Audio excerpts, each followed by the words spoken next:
Hi, Pat Cleary from flipyourfirsthouse.com. I want to talk about budget and how do you control the expenses on a rehab. We just started this one here in Escondido. I got a $35,000 rehab budget. All the money's here. How do I manage to make sure that I'm using that money properly to where it's going to go all the way to the end of this project? And believe me, it's difficult. So what I do, I have a spreadsheet. I use Google Docs, and I have every single day I update all the expenses, and next to that I have my budget, and my budget shows me what I have allocated, for instance, for the roof, how much money I'm going to pay for that roof, how much money I'm paying for countertops, how much money for everything, lighting. So let's say, for instance, you want to put can lighting there in your budget. Initially, you allocated $5,000 to finish all electrical, including the materials, fixtures, everything at the end, right? And some guy comes in, electrician, and he just says basically, you know, I can do this for $5,000. This is what it's going to cost. You know your budget's $3,500. I'm not going to pay him $5,000. I'm going to tell him the truth. My budget is for $3,500. Can you do it for $3,500? If he says no, I'm going to let him go. I'm going to get somebody else, because I have to stay on that budget. You have to understand that at the last 20% of a job was almost all the expenses come in, because now you're buying big ticket items, appliances, granite countertops, cedar stone. You're buying whatever it's a lot. You're buying fixtures. All the big items come in. When you start like this, you got $35,000 in the bank, let's say. It seems like you're rich. You're not. You have to really be careful about staying on target, and you do that with having a detailed budget and knowing what you can allocate to each item as you go through this project.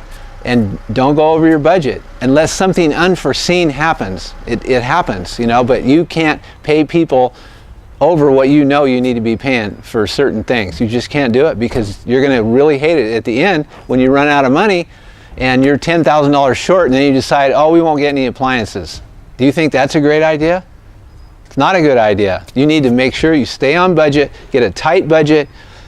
You have your scope of work, you know what you're going to allocate to each item, and just stay within that budget, and you're going to be really happy you did that, because as you go through the project, you can keep track of how much money you've spent, how much is left, and knowing that you have enough to finish it with quality. You know, you want to finish with quality and put the right products in there so you sell your house fast.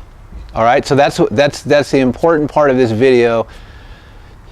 You get that money, have a budget, put it on a spreadsheet, and keep track of how much money you're allocating to each separate item on there. Electrical, plumbing, you already know this, right? And just stick to it, and you'll be fine. All right, I'll see you on the next video. Right. I want to thank everybody for being here today, for listening, tuning in. And if any of you are interested in flipping your first house, I want to help you. Go to flipyourfirsthouse.com right here. Enter your name, put in your email address, and I'm going to give you my deal analyzer. The deal analyzer is free. I'm going to give this to you. This is a spreadsheet that we worked up.